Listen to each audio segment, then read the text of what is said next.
Welcome to the first video here on the Training Model YouTube channel. So thank you very much. I don't really know how this is going to go. I've been building out this plan since about June 2023, and I feel like I'm now ready to take the big jump into putting out regular coaching and mentoring based content related to strength training, powerlifting, in the gym, S&C, personal training, rehabilitation, whatever it is.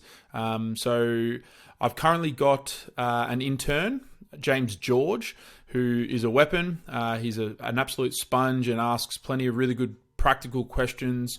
And he has he's given me permission kind of to film some of the mentoring sessions and start to use these as content-based things. So I'm keen to go through this first video. This first one is on the neurodevelopmental positions.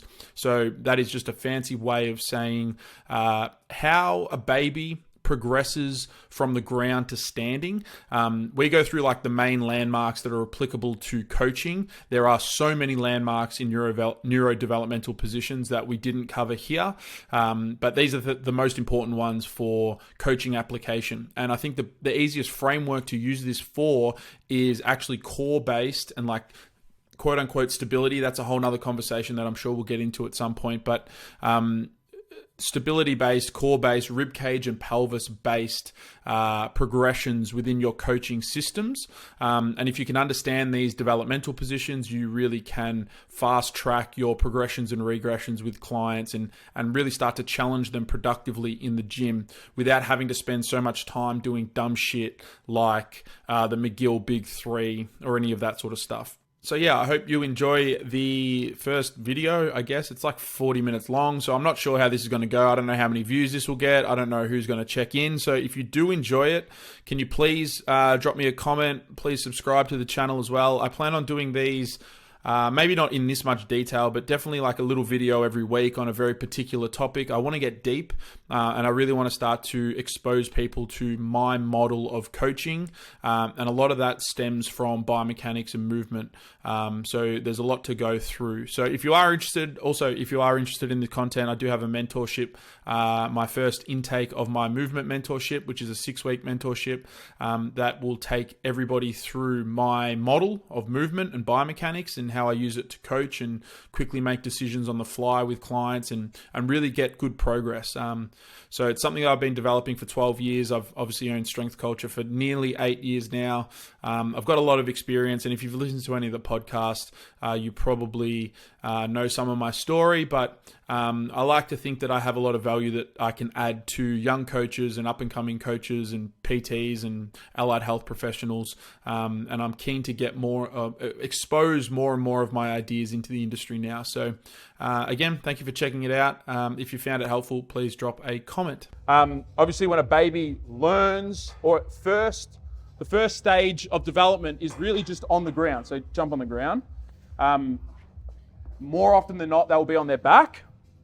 So if we think about this position with regards to gravity, like what do you feel down here?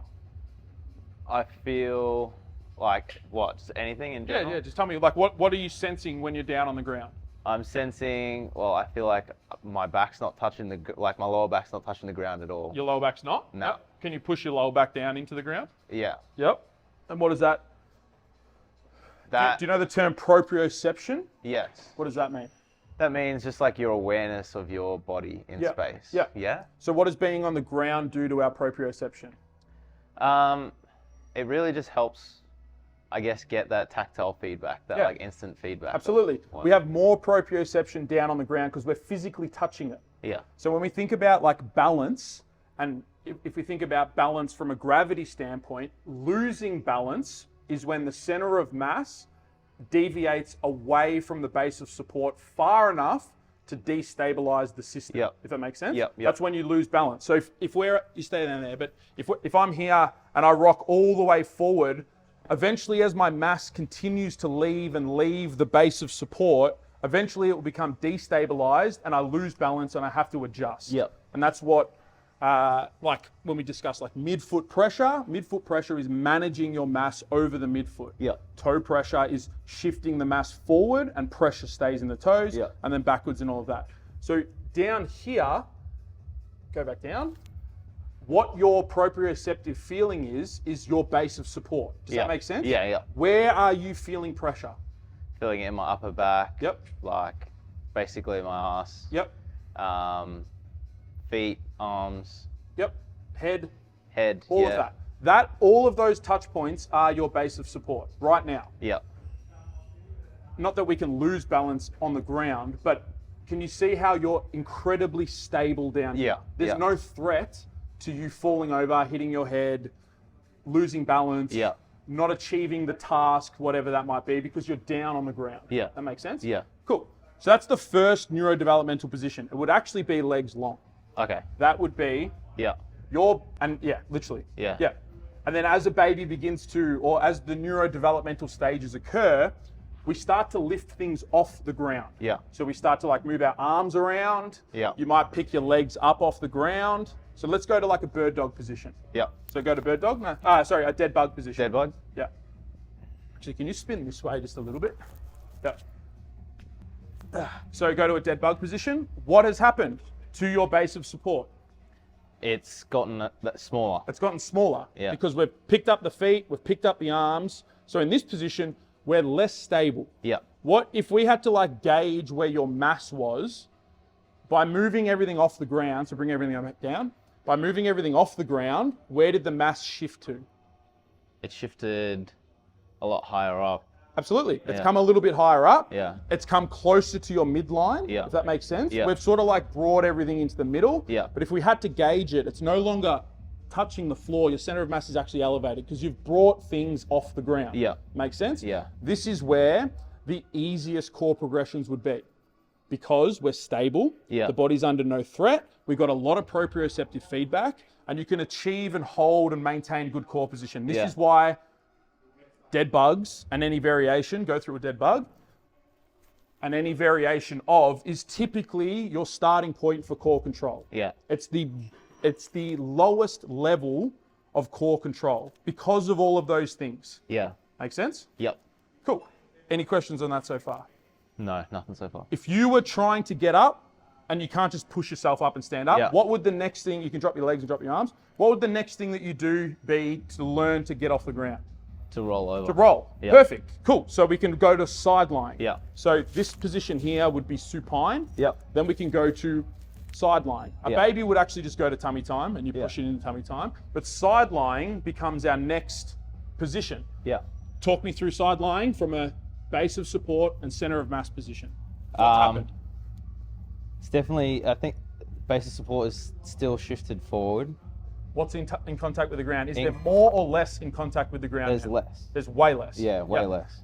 It's also narrower Yeah. because on your back, you've got your entire back Yeah. to feel and sense the ground. But Yeah. now we only have half your body. Yeah. Make sense? Yep. Yep. Yep. Talk about where's your center of mass, or where do you feel that you're balanced from? I feel like it would be shifted forward because if I'd have to move my arm, I would just sort of roll. Yeah, exactly. So that that's way. blocking you as well. Yeah. Absolutely. But if we think about like center of mass being your pelvis, what happens when you roll over?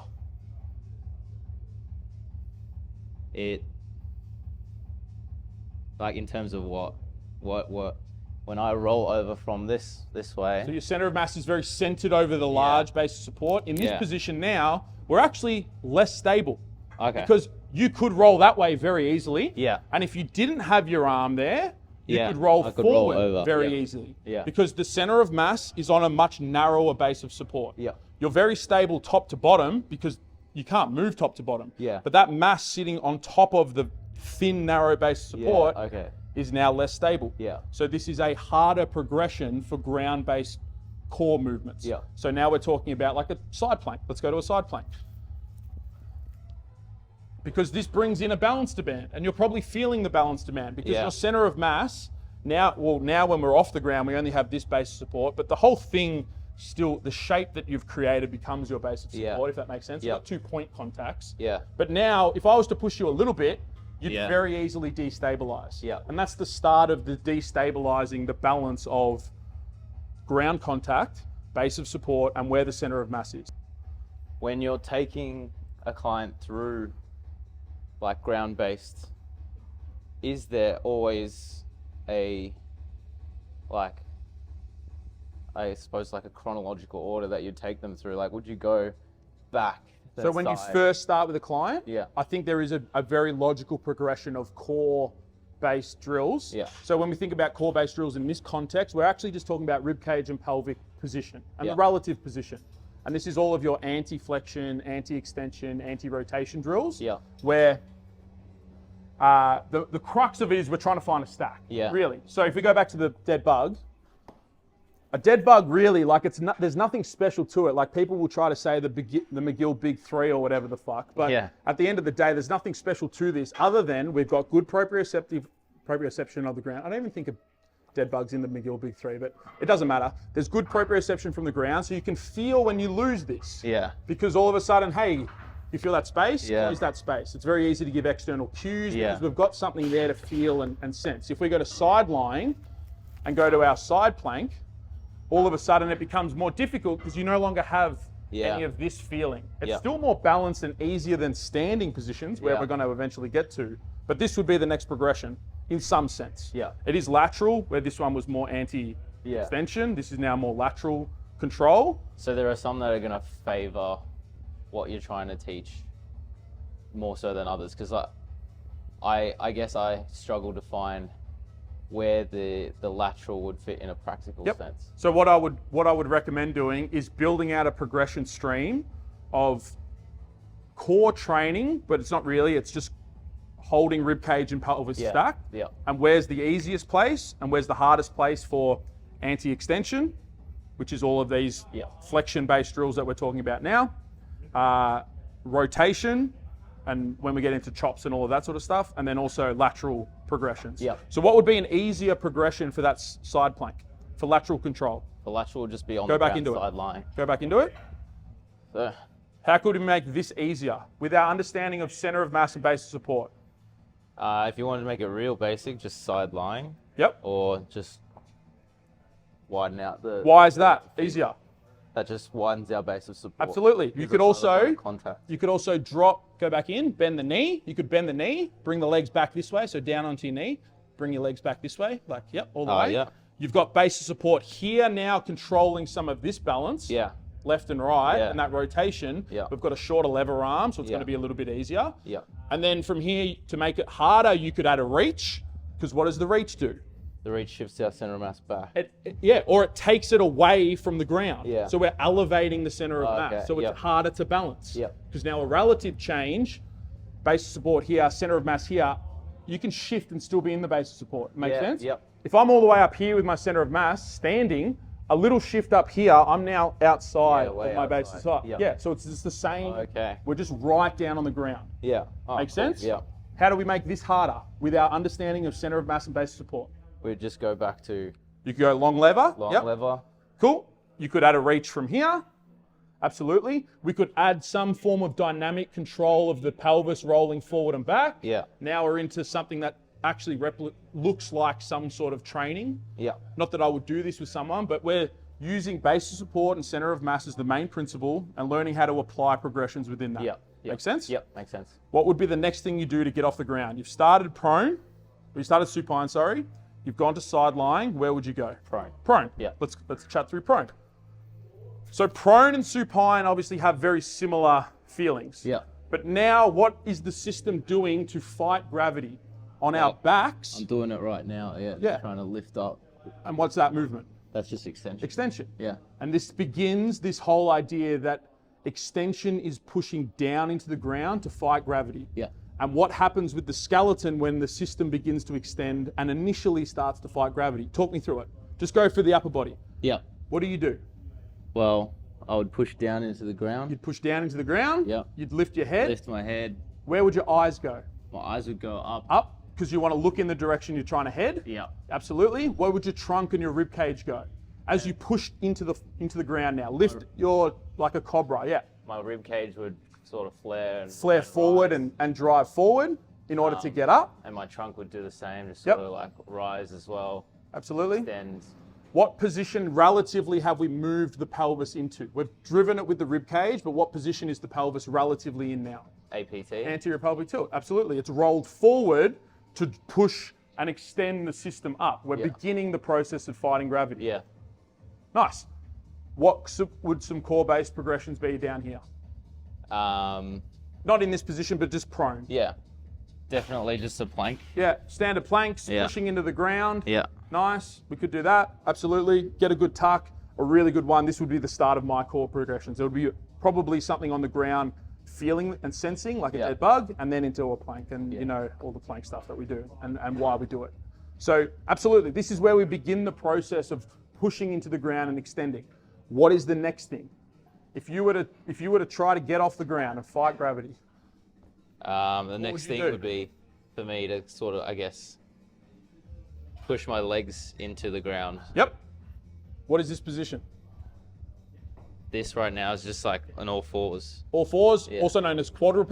quadruped. Quadruped, Okay. this would be the next progression of core-based training. What Yep. can we do in quadruped to train the core? I'm guessing, I forget, is it called a bird Yeah, dog? we could do a bird dog, Yeah. absolutely. Again, it's anti-extension. We're trying to fight the extension. Yeah. Pushing down into the ground with our arms or whatever. We could do any variation of that, just lifting an arm, just lifting a leg, doing the Yeah. reciprocal thing if we wanted to. Okay. But it's still a very basic core-based training. That makes sense? Yeah. We're close to the ground. There's no destabilizing Yeah. because the center of mass is very well within this position and all of that. Yeah. Make sense? Yep. Makes Cool. sense. Jump back. What's the next? If you were to try to stand up, where do you go? I'd go to kneeling. Tall kneeling. So tall Tall kneeling is both knees down. Yep. Talk me through center of mass, base, and support. Base of support would just be within my knees, basically. Your knees and your feet. Yep, Yep. knees and If feet. you were to lift your feet, you'd have Yep. less. But Yeah. we're not going to do that. Um, So base support is that quadrant down there. Yep. Along the ground. and Where'd what- center of mass go? center of mass is now sort of within that quadrant as Yep. well. Because we're stable, we're Yep. balanced. Yep. Yep. But it started to lift up off the ground. Yep. Yep.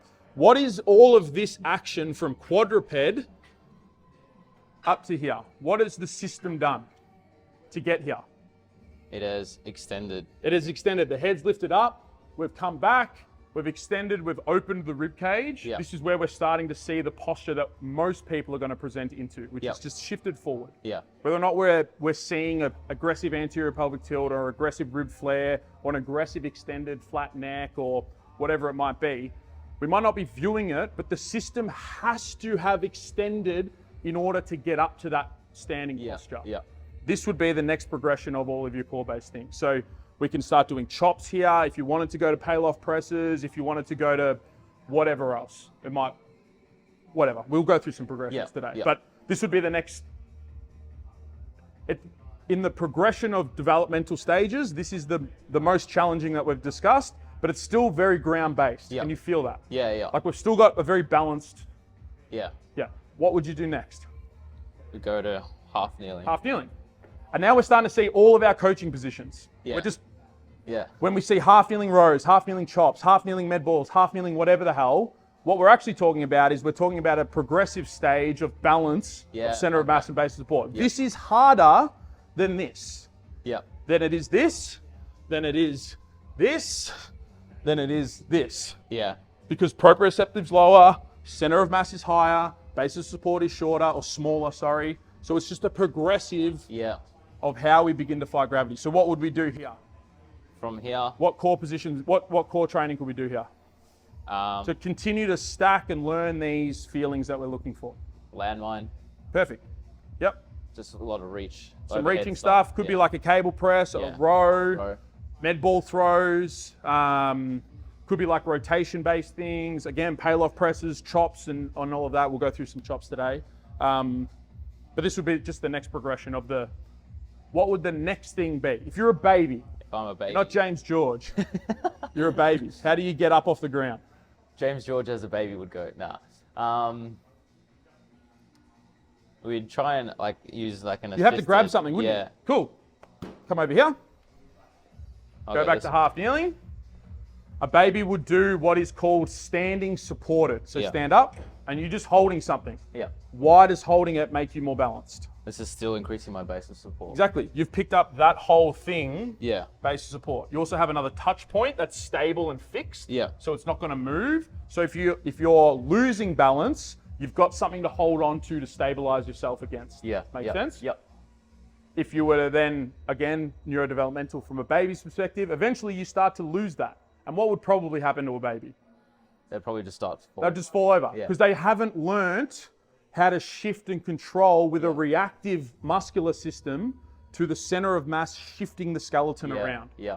And that's the first thing of the muscle is reactive to bone position and changes and orientation and all of that. Yeah. The muscular system is reactive. Reactive. And I know we've gone over that a few times, but again, that's just one other thing, because as we develop, the muscular system has to be reactive to the whole thing. Yeah. Yes, it's producing force, but it's reactive to gravity and how gravity is affecting the system. Yeah. It's a secondary action. It's not the primary driver. Yeah. Especially when we get up nice and tall. But now come. Just going to take a quick break to let you know that you can use code YouTube to save 15% off all of my courses and mentorships on the Training Model website. So that includes the 2 foundational courses of the Business 101, as well as the Training Model, which is all the coaching application and systems and strategies that I use and I recommend that you use, as well as any of my upcoming mentorships. So right now I have intake 1 open of my movement mentorship, which kicks off on July 4th. So if you're enjoying this type of content, I can guarantee you that you will get a lot out of the movement mentorship. So jump in there, first link down below. Again, code YouTube saves 15% off both the upfront and the ongoing payment plans for all of those courses and learning options with me. Come back here. Talk me through your base of support. Talk me through your center of mass. My base of support is pretty much within... Just your feet? Yeah, my feet. Yep. My center of mass is now probably at its peak. Yep. Or without holding something without up here or lifting our arms in just Yeah. our normal anatomical position as high as it's going to go. Yeah. Yep.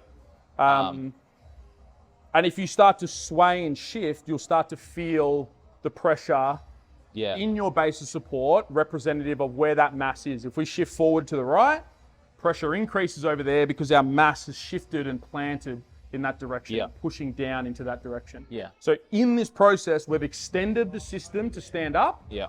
And we've also elevated a center of mass, which creates instability in the system. Yeah. And as you grow and develop, you learn to manage that with a reactive muscular system that's sensing and feeling the changes and then responding by creating tension in certain areas. Yeah. Yeah.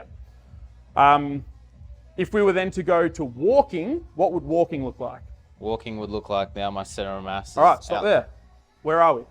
Where we're going forward. We're going forward, but what is this position from a coaching standpoint? This position is just like a staggered stance. Staggered stance, Yeah. split stance. Split stance. Whatever. We can play around and make things easier to balance by widening stance. Yeah. If we come really narrow, it's all of a sudden really hard to stabilize. So if you've got someone that's struggling with their control and balance, just open up their base of support. Yeah. Or give them something to hold on to.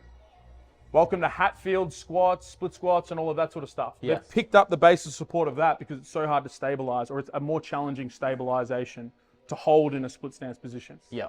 And if it's challenging, loads down, we might not be able to get as much training effect as a result of all of that. So we go to split stance positions. So this would be now a progression for all of our core-based things of learning and holding shape whilst things are happening. Yeah.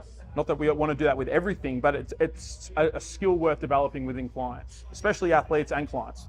And that is just holding your position through your trunk whilst you do whatever it is. So what core-based things might we do in split stance? We can still do power off, wood choppers, all of them, yeah. And they're just the progression of our kneeling variations. Yep. Absolutely. So all of the kneeling variations, because we're vertical, we can do here as well. Pail-offs, chops, whatever it might be. What would a baby do next?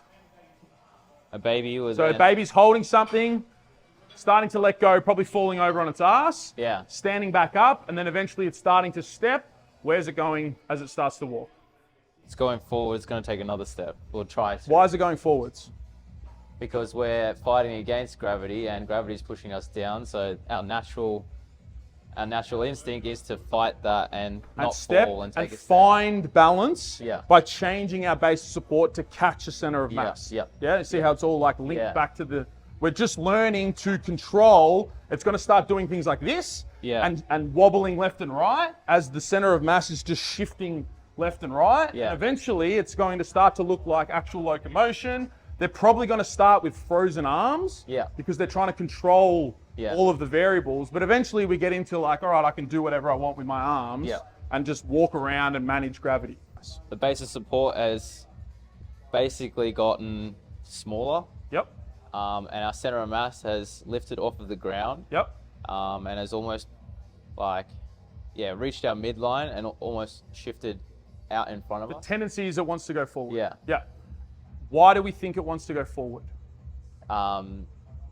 Well, because gravity is like pushing us down and we're trying to balance and fight against that force so that we don't actually fall. Yep. And just stay upright. Yep. The other part is like all of our senses are forward. Okay. Eyes and everything is, our head dictates the direction that the body wants to go. Yeah. So as we fight and stand up and look around, our body wants to follow, because we're predators, man. Eyes in front. We're predators. We're looking forward and trying to, so that's the direction we always want to go. Yep. It's always, if I want to go left, I look left and then I start turning left. Yeah. It's never like I'm walking and then I just, like it's always driven from our head. Yeah. Yeah. So the head and the eyes and all of our senses are picking up what's in front of us more than anywhere else. Okay. If we wanted to know what's going on behind us, we don't do this. We swing the whole body around Yeah. and find out what's going on over there. Yeah. So we're always, to get off the ground, we're lifting up in order to look forward and out. Yeah. Yeah. And what does that global position begin to look like? Just extension. We're just extended off the Yeah. floor. Yeah. Yeah, and this is why my model around movement is that the extension within the system is probably what we need to learn to manage, Yep. and in some capacity learn to fight, and this is all the flexor group muscles, because gravity itself is, in the process of learning to manage gravity, we have had to extend to stand up into this position. Yep. And this is where like all the research around like, back when I used to look at it, but it was like 90% of people, 97% of people present with an anterior pelvic tilt. Like Yep. I don't think that's, if so many people are presenting with an anterior pelvic tilt, maybe that is the stock position of what a human skeleton is meant to be Yeah. in. And maybe we've just labeled it and maybe it's not a problem. And now Yeah. you're starting to get into clients who are like, oh, someone's told me I've got anterior pelvic tilt. It's like, it's not a bad thing. It's just bad when we can't manage it, move away from it when it's required. Yeah. Learn to control, learn to stack, learn to brace, find ab tension, find hamstring tension. The problem is not anterior pelvic tilt. The problem is not having another option Yeah. of movement available to us. Yeah. The only movement is more extension in the system. Yeah. Yeah. Where's it going to come from? Lower back, front of the hips, hip flexors, all of that sort of stuff. Learning to manage and shift back is probably going to be beneficial when we're loading and lifting heavy weights in the gym. When you're taking people through these ground-based drills, have you like found or have you noticed anybody that could do all those things, but then when you then took them to something and challenged them, they were just like, it was almost like nothing here. They just revert back Yeah. to the pattern, Yeah. the extension pattern. Absolutely. And I think that comes down to like context-based coaching, which is we're not doing these low-level ground-based, core-based drills to challenge them in a sense of this is going to make them stronger and better in standing. Yeah. It's we're using them as teaching tools to find awareness, to Yep. build proprioception within themselves, not ground-based or wall-based or anything like that. Find awareness, build proprioception internally, and actually starting to learn what those feelings feel like at a muscular level. Yep. So if we go back down to the ground, if we wanted to, let's use teaching someone pelvic control, Yep. the pelvis control. Yeah. What that might look like to start with someone in day one, week one, is just getting an awareness of anterior and posterior tilt Yeah. down on the ground. Yeah. And actually asking them, what do they feel? So as you go through that, what do you feel? I feel my lower back come off the ground, and then as I posteriorly Yep. So as you push pelvic tilt. down into the ground, lower back flattens Yeah, out. yeah. You get a lot of perception there. Yep. Yep. What else do you feel? I What, feel what do you feel when you go the other way? Anterior tilt. when I Extend go the system. anterior tilt, I just feel all just hips off the ground, or not hips off the ground, but like, yeah, just lower back off Lower the back. So a ground. lot of your proprioception and picking up awareness is coming directly from the back. Yeah, Cool. yeah. What I would do to build context in this position and those two shapes is try to get that away from what they're feeling with the ground Yeah. and get it to a muscular feeling that we can replicate standing up. Yeah. So I want you to extend and create that space. Yeah. Now as you flatten down into the ground, what muscles turn on? My abs. Your abs turn on. Yeah. Cool. Come back up. I want you to control that movement just with your abs. Can you feel that feeling of tension building at the front side? Do you feel it just at the front? Do you feel your obliques? Where do you feel the tension? I think I feel the tension most when I like flatten in my obliques, yeah. Yep. Nice. One other thing that I personally, because of my model of movement, would try to pick up here is some hamstring as well. So I would arch your back, extend. As you use your abs to push down, see if you can dig your heels in. Do you find hamstrings as well? Yeah. And this is the start of our flexor group. Hamstrings and abs is going to control the pelvis better than anything else in most things. So from this position, it might look like, all right, now come up into like a half kneeling. We've changed, we've gone up, we've elevated base support, and we're just going to do the same thing. Can you extend your back? Can you revert that with abs? And now it's this hamstring. Do we get this hamstring on? Oh, okay. Make sense? Yeah. Yep. So we're not doing any of this shit for core training. Yeah. That might look like a dead bug. We could use that bottom drill as a dead bug. Yeah. Hold that shape, now move your legs and move around a static core. Yeah. This might start to look like, I want you to find those same two muscles, and then all of a sudden I'm going to throw something at you.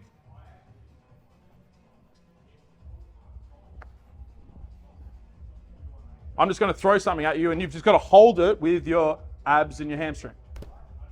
Cool. Yeah. Come back. And now we're looking at like some reactive thing. We could get lots of rotation. I could throw it away from you. Yeah, throw it back. Catch it and throw it back. And now we're learning to hold our shape. Yeah. And all of a sudden, this begins the process of power training and all of that sort of stuff. But the first thing to any of that is actually finding a shape that we can produce force from. Yeah. It might not be that we're actively bracing and setting it, and we're holding it and it's very somatic, like, ugh. It's just that I need to be more midline so I can actually be powerful from there. So that would be something that we could pick up there. Then it will go into standing positions. Maybe this looks like an anterior loaded squat. Remember that same feeling that we had here. I want you to extend first and then fix it with this and with this. And now squat. And we're learning, we never did the core-based drills to train the core. We did it to pick up context. Yeah. Can you feel the same ab feeling? Yeah. Yep. Do we have any hamstrings at the top holding our shape? Yeah, at the top. A little bit? Yeah, cool. It's going to be hard to feel hamstrings throughout because the knees are bending and the pelvis is moving. Yeah. They're relatively changing shape, kind of. But at the top, when the knees are fixed, the hamstring should be able to lock on and hold a pelvis into shape. Yeah. And then that looks like all of our general squat progressions and all of that. And we've used core training in a productive way to help training here. Yeah. It might also look like a little walking lunge, like an anterior loaded walking lunge, where we're coming down. I've still got my shape and I've still got my feelings, and I'm looking to progress the context of holding it and finding it in easier positions. Does that kind of answer your question? Yeah. So we're not doing the low level stuff for training. We're doing it to pick up things so that we can get to training as fast as possible. Yeah. And add load, progress load, make it fun, make it exciting, because no one wants to spend 20 minutes of every session down here just doing pelvic rolls and shifts and tilts. Yeah. Yeah, so we're trying to find sensations and awareness and proprioceptive that's not the floor. Yeah. We're using it to teach it, but we've got to get away from it as quickly as possible. Yeah. I think the easiest place is like half kneeling, tall kneeling. Is half kneeling going to be easier or is tall kneeling going to be easier? Like, do you mean this? Yeah, which is easier? So this is tall kneeling, this is half kneeling? Yep. Which is easier? Easier, I think, would be... Which has a bigger base of support? I think it would be the tall kneeling. Tall kneeling, absolutely. We've got a big square to deal with. This brings in lateral balance. We can make it easier by opening it up. But for the most part, if we kept everything on train tracks, this is going to be harder to stabilize. And also now we've got higher mass here than down here. We've got more closer to the ground. We're going to be more stable. Yeah. So this would look like a peel-off press to start with. Just coming in and out. As the lever gets harder, the exercise gets harder. Yeah. Another, I think, just a wasted movement. Like, learn it once, go and apply it somewhere productive. Yeah. Med ball training, fucking a reactive core-based drill where you're catching something or whatever it might be. So we could make it more reactive with, if you come forward towards me a bit. Yep, if I was to go like this, all of a sudden now we're getting like a reactive holding of anti-rotation. Yeah. Because the default would be, if we didn't do some context, would probably be as you catch, you try to like Yeah, like you're trying to like hold it or get your torso in front of it to catch it. Yeah. But we're not. We're trying to hold our shape and resist. And you could get like really, and you could make it more dynamic by throw it back at me. Yeah, even harder. Throw it at me. Like break the ball. There we go, like that. All of a sudden, this is fun training. Yeah. It's actually productive. It's no longer just sitting there being, Doing it. what am I doing? What am I doing? How do we make this harder? Let's just stick with the pail off for now. Stick with the pail off for now. We go half Half kneeling, absolutely. Just go through the center of mass is slightly more elevated. Yeah. Base of support is smaller. Someone's struggling to balance. What could we do? Open up base of support. Yeah. Very straightforward. Yep. Yep. Nice. How do we make it harder again? We just go. Now we go to standing. Yeah, Absolutely. standing. Yep. It could be into split stance. Yep. It could be anything. Center of mass is as high as it's going to be. We could increase load, whatever it might be. Make it a little bit more dynamic. Yeah. Some people do these perturbations. So if you hold that and hold it out, some people do these things. Oh, okay. But again, like, what are we doing? Just throw a ball at them. Let them catch it and explode or whatever. Especially in like a one-on-one setting, or if you've got a team of junior athletes. Boys, hold your shape. I'm going to fucking peg these, pair up and just peg the balls at each other. Like you're going to find more engagement. They're like, oh, fucking bam, bam. And then coach as you go, like clean it up as you go. Yeah. Like, yeah. I think that's it for that version. Now we can get into chops. Have you ever done chops? Briefly, yeah. Not a whole lot. So chops would be the final stage of... I played my first, or not played, but I went to golf yesterday at the driving range. Yeah. My serratus is lit up That's today. good. So chops are just a more dynamic pail-off press. Yeah. So that load's probably too light, but this would be easier. Again, all the same discussions. Find your abs, find that position, and we need a little bit to push against. And you'll feel that loading, and you could do a half kneeling, you could do a split stance, you could do like almost like a one-legged, Okay, yeah. like a B stance, like 90% of my load's on that front leg. Maybe not 90%, but something like that. Play around with those. It's just a more dynamic pail-off press. These, I think, are better than too hard. Let's make it easier. How do we make it easier? Make it easier. How do we increase the balance? We can go. Anything down there. Swap legs though, because you'll hit that leg. Swap legs. Swap As legs? in like, alternate your legs. Yep. So that leg's out of the way. Nice. Find that shape that we're looking for.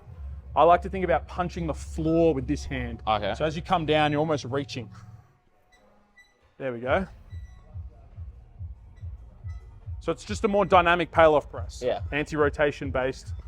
But it's actually something that's loadable. It Yeah. actually starts to look like actual training. This isn't training. Like it's just, planks aren't training. They're a teaching tool. Pail-off press isn't training. It's a teaching tool. Things like this, all of a sudden I'm actually getting dynamic. It's destabilized. I need control and all of that sort of stuff. So chops are really good. And you could, again, maybe block 1 is half kneeling. Block 2 is split stance. Block 3 is like a B stance. Like you've got a progression that you can use there. But maybe block 1 is actually just good planks and bird dogs and dead bugs to learn it. Yeah. Block 2 is maybe starting to get up into like a pail-off press. I wouldn't do it, but you could do that. Block 3 then becomes our chops. Block 4 becomes our more dynamic in like 4-week blocks, if you wanted to structure it that way. But that would be a progression. So homework for you would be progress anti-extension, anti-flexion based drills. So sagittal dominant core based drills. Progress lateral core based drills, and then progress transverse core based. And you'll probably have 20 to 30 exercises that follow a nice little line. Yeah. The main principle is management of gravity, and it progresses, and you can start people and use them as context to shift and slide up and down with. That makes sense? Yep. That's your homework. Yep, done. So a lot of it will look like just ground-based, then Starting ground-based to learn, standing up. get them up and loaded and actually doing things as quickly as possible. Yeah. Yeah. All right, man. Yeah. We want to get to training. Nothing is really happening down there. Don't get stuck down there. Use it as a teaching tool. And if it's not working, change the tool. If a bird dog's not working, just stop doing it. This person doesn't get it. They can't coordinate their arm and their leg, blah, blah, blah. Just stop doing it. Go to something else. Use a different tool. Use a side plank. use a fucking Copenhagen, use a whatever the fuck. Yeah, Man, get them off the ground, get them to training. I like it. Session 1 done. Session 1 done. And that wraps up the first video. Thank you very much. If you made it to the end here, please fucking let me know in the comment section. If you have any questions on any of this sort of stuff, feel free to drop a comment or send me an Instagram DM or whatever. I'm happy to chat about these things, and I'm happy to make more content on all of this sort of stuff. So yeah, like I'm not putting too much pressure on myself in how this content looks and plays out. Like I just want it to be high value, or like high level value above everything else, like very deep education based stuff. So yeah, like I really do appreciate it. If you could give me a subscribe or a like or whatever, that would be greatly appreciated too. So thank you very much. I'll see you next week at some point. I'm not even going to put like a timer on when I'm uploading or anything like that. It's just as a new dad, it's when I find the time to get this sort of stuff done. But I've got plenty of ideas that are going to come out, and yeah, I'm keen to get them out. If you are interested, again, you can use code YouTube to save 15% off all of my courses and my new mentorship, which is my movement mentorship. So if you found this valuable, I can guarantee you that you will get a shit ton of value out of that 6-week mentorship. All the links are down below. If you have any questions, just shoot me a DM. Happy to chat or jump on a call if needed. Ciao.